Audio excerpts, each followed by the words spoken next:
Hello guys, সবাই কেমন আছো?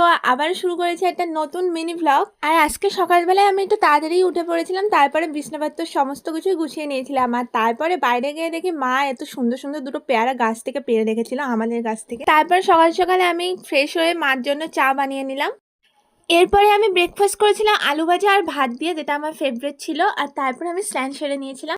আর আজকে ছিল শনিবার, তাই জন্য আমাদের বাড়িতে শনিবার আর শুক্রবার করে নিরামিষ হয়, এবং ওই জন্যই নিরামিষ হয়েছিল। মা বানিয়েছিল কুমড়ো দিয়ে সয়াবিন, আর তার সাথে বেগুন ভাজা। আর ডালটা ছিল, যদিও আমি ডালটা খাইনি।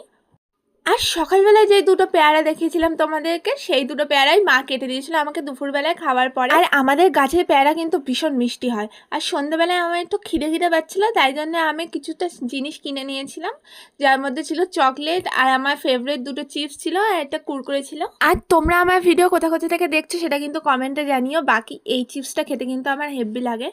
আর এগুলো খেতে খেতে মা আমার জন্য পাঁপড় ভেজে আনে। আর এখানেই আমি ভিডিওটা শেষ করেছিলাম। আর তোমাদের যদি ভিডিওটা ভালো লাগে সাবস্ক্রাইব করে দিও।